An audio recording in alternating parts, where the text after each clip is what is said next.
शन्नो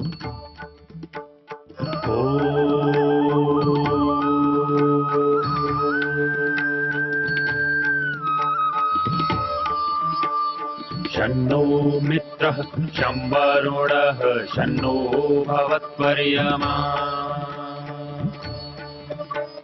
शन्न इन्द्रो बृहस्पतिः शन्नो विष्णुरुक्रमः ॐ शान्ति शान्ति शान्तिः।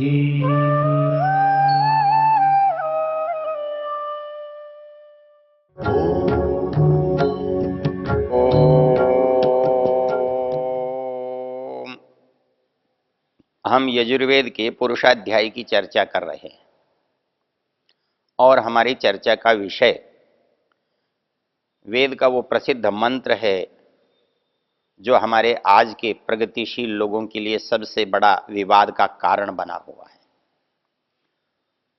वो ये मानते हैं कि वेद में जातिवाद है और ब्राह्मण क्षत्रिय वैश्य ये जातियां हैं। मोटी बुद्धि से यदि देखा जाए तो यदि जाति से जिस चीज को आज का समाज लेता है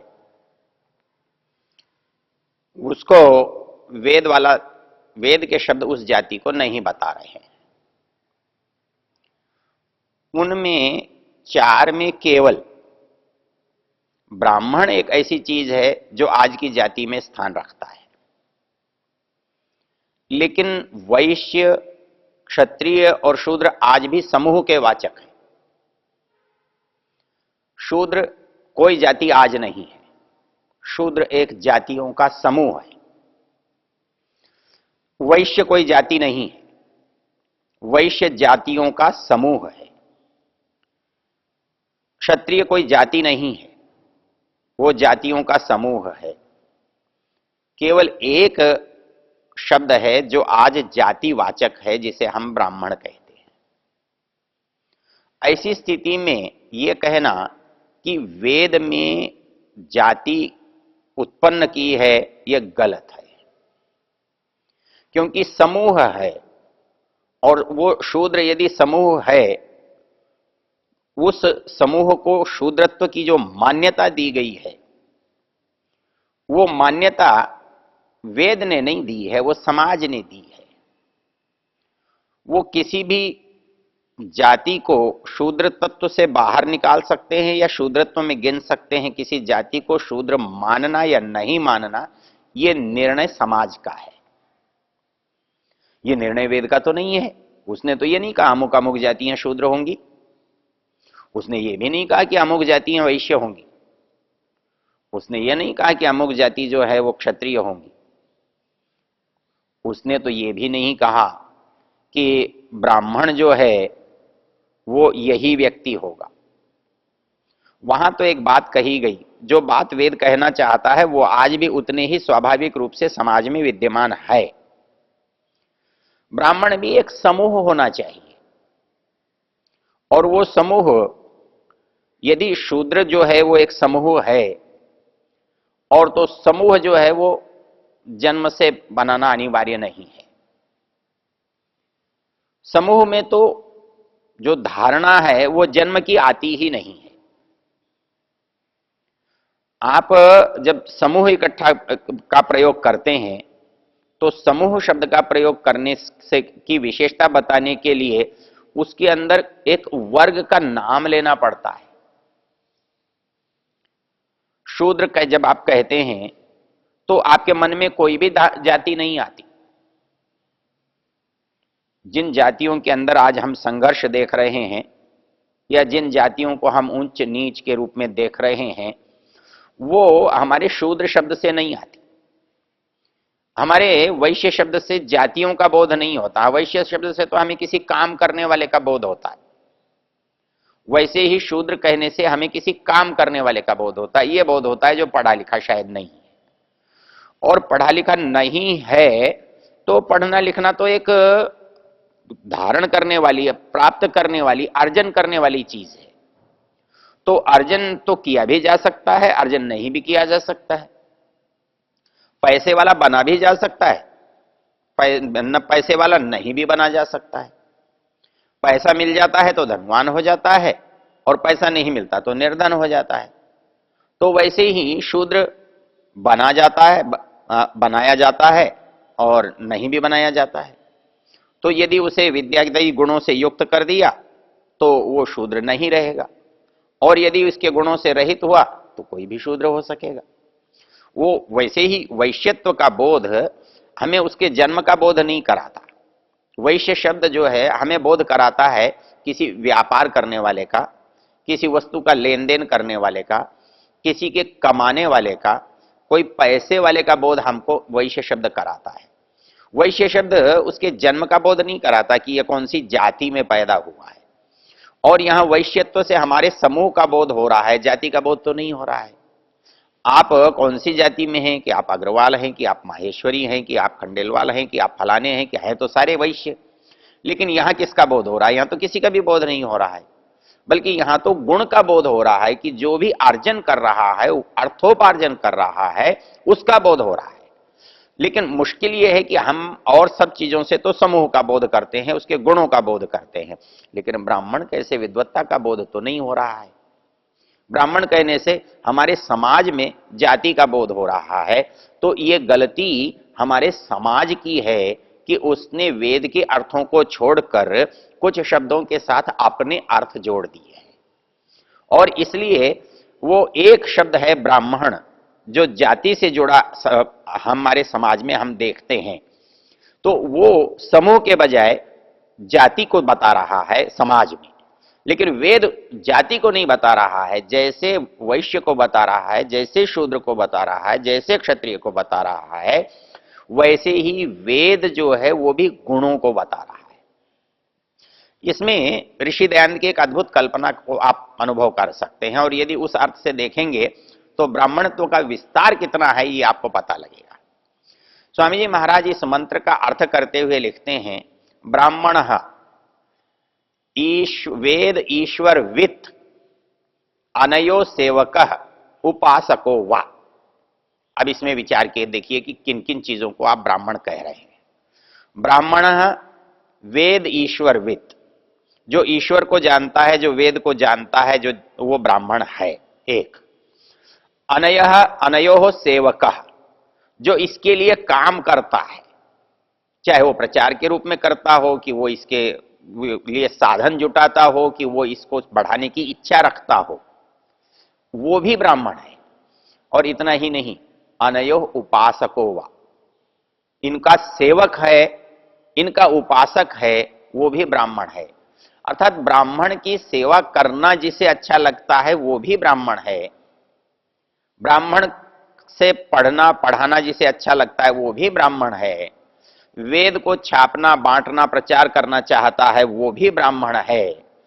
अर्थात जो स्वयं पढ़ता है वो भी ब्राह्मण है।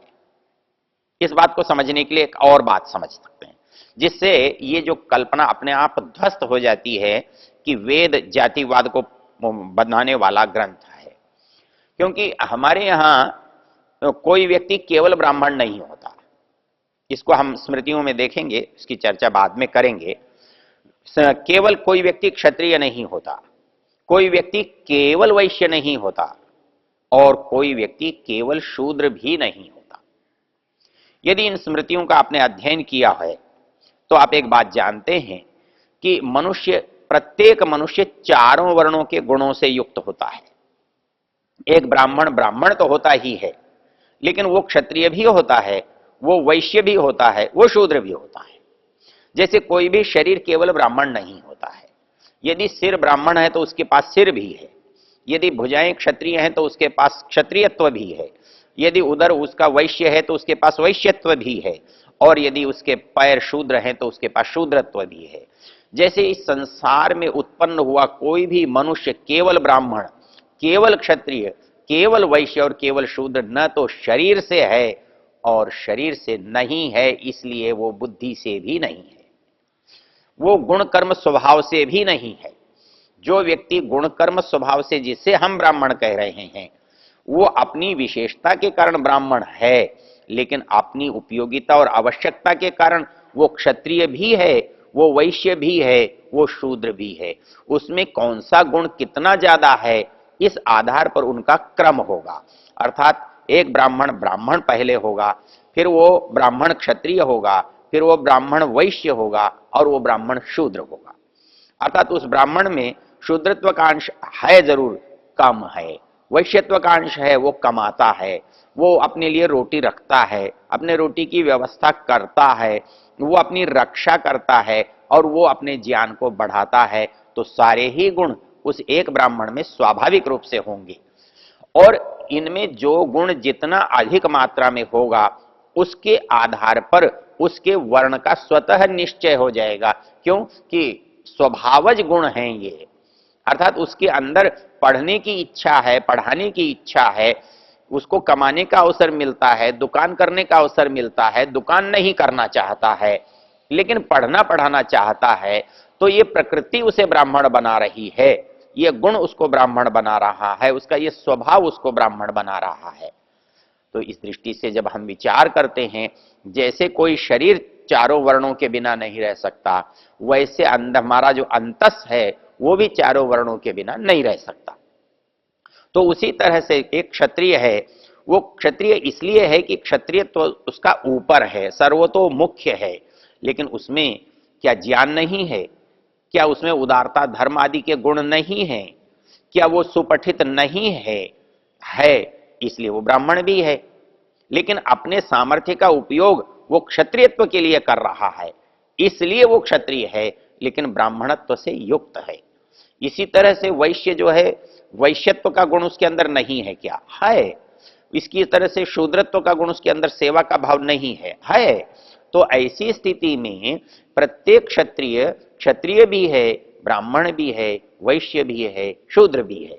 इसी तरह जो एक वैश्य है, करता तो व्यापार है, लेकिन व्यापार में यदि उसकी बुद्धि, व्यापार में उसका स्वभाव, व्यापार में उसका गुण ब्राह्मणत्व लिए हुए है, तो वैश्य होने पर भी वो ब्राह्मण वैश्य है, फिर ब्राह्मण क्षत्रिय है, वैश्य क्षत्रिय है, वैश्य शूद्र है और वैश्य वैश्य है। तो ये स्थिति हमारे साथ जीवन में हर एक के साथ बनती है।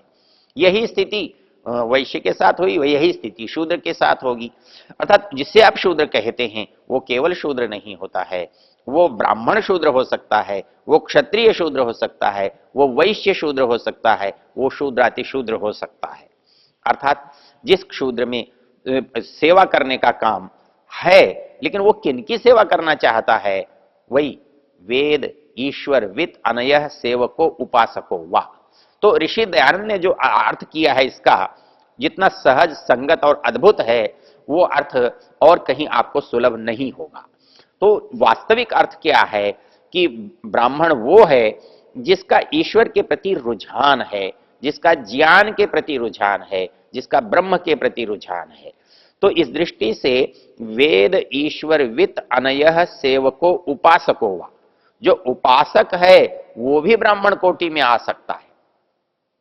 उसको भले ही कुछ नहीं आता हो, लेकिन वो चाहता है इसको पाना, इसके साथ रहना, इसको देखना, तो ऐसा व्यक्ति भी इन गुणों के कारण से ब्राह्मण कोटि में आएगा। तो वेद ईश्वर वित अनयः सेवको उपासको वा, तो तीनों वर्ण इसमें आ जाते हैं। ब्राह्मण का ज्ञान के कारण तो है, लेकिन सेवकः उपासकः, तो इसमें बाकी वर्ण उसके सेवक और उपासक दोनों होते हैं, रक्षक होते हैं। इसलिए ये जो धारणा हमारे मन में है कि ब्राह्मण कोई ऊंची चीज होती है और शूद्र कोई नीची चीज होती है, ये शरीर की अपेक्षा से नहीं, और शरीर की अपेक्षा से नहीं है तो जन्म की अपेक्षा से भी नहीं होगा। इसलिए जन्म से किसी को ब्राह्मणत्व प्राप्त नहीं हो सकता, वो तो उसके गुण कर्म स्वभाव से प्राप्त होने वाला है। तो इस दृष्टि से इस मंत्र का ये अर्थ करना कि ब्राह्मण मुख से पैदा हुआ, क्षत्रिय भुजाओं से पैदा हुआ और वैश्य उरु से पैदा हुआ या शूद्र पैरों से पैदा हुआ, गलत है। अर्थात एक कोई भी एक इकाई है, वो पूर्ण इकाई तब बनती है जब वो ऐसे अवयवों के बिना न हो जिनके बिना काम न चले। आप एक घर बनाना चाहते हैं, आप एक परिवार बनाना चाहते हैं, आप एक देश बनाना चाहते हैं। एक देश कब बनेगा? उसका राजा भी होगा, उसमें सेना भी होगी, उसमें प्रजा भी होगी, उसमें सेवक भी होंगे, उसमें भूमि भी होगी, उसमें धन भी होगा। अर्थात ये समस्त वस्तुओं के साथ जब एक इकाई बनेगी, इकाई वो जो अपने आप में तो संपूर्ण हो और जिसमें कोई कमी ना हो, अर्थात उसमें बहुत सारी बातें जो जो आवश्यक हैं वो सब जिसके अंदर समाविष्ट हो जाती हैं, उसको इकाई कहते हैं। तो वैसे ही हमारा शरीर एक इकाई है, और ये इकाई इकाई तब बन सकती है जब इसमें आवश्यक सभी वस्तुओं का समावेश हो। तो इसमें पैर की जरूरत है तो पैर है, इसमें भुजाओं की जरूरत है, भुजाएं हैं, इसमें पेट की जरूरत है, पेट है, इसमें मस्तिष्क की जरूरत है, सिर की जरूरत है, सिर है, और ये सब मिलकर एक इकाई बना है। तो वैसे ही ये जरा समाज जो है ना, वो भी इन चारों चीजों से मिलकर के एक बनता है। तो उसको आप अलग अलग दृष्टि में देख कैसे सकते हैं? उसका जो एकत्व का बोध है वो ब्राह्मणत्व और वैश्यत्व शूद्रत्व के नाते, क्षत्रियत्व के नाते भिन्न नहीं हो सकता। जब आप एक मनुष्य को मनुष्य देखते हैं या मनुष्य के रूप में देखते हैं, तो मनुष्य के आप पैर नहीं देखते, आप मनुष्य का पेट नहीं देखते, आप मनुष्य की छाती नहीं देखते, आप मनुष्य की खोपड़ी नहीं देखते, आप मनुष्य के रूप में समग्र को देखते हैं। उसमें पैर भी सम्मिलित हैं, उसमें पेट भी सम्मिलित है, उसमें भुजाएं भी सम्मिलित हैं, और उसमें उसका मस्तिष्क और सिर भी सम्मिलित है।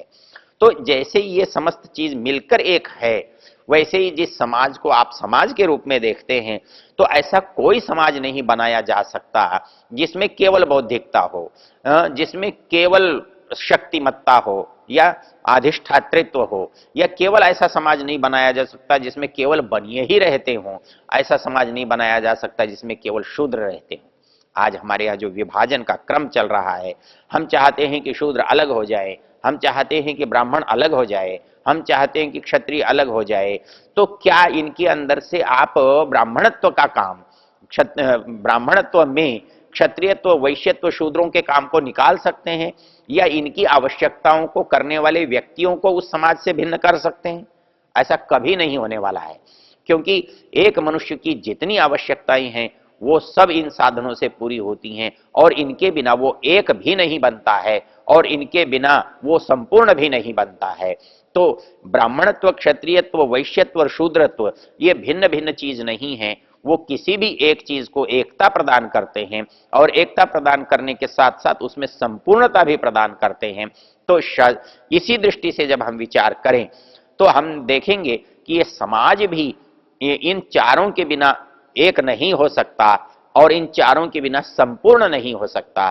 तो यह मंत्र का जो प्रयोजन है, वो प्रयोजन इस समाज की संपूर्णता और समाज के एकत्व को सिद्ध करने के लिए है कि इस समाज में कौन ब्राह्मण है, कौन क्षत्रिय है, कौन वैश्य है, कौन शूद्र है।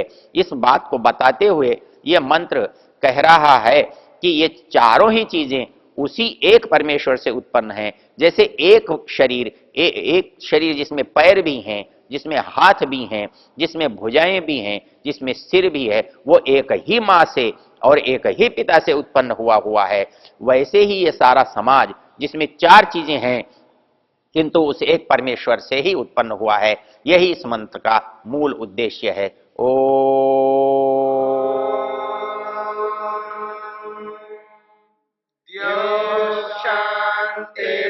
शांतिरंतरिक्षं शांति पृथिवी शांतिरापः शांतिरोषधयः शांति वनस्पतयः शांतिर्विश्वे देवा शांतिर्ब्रह्म शांति सर्वं शांति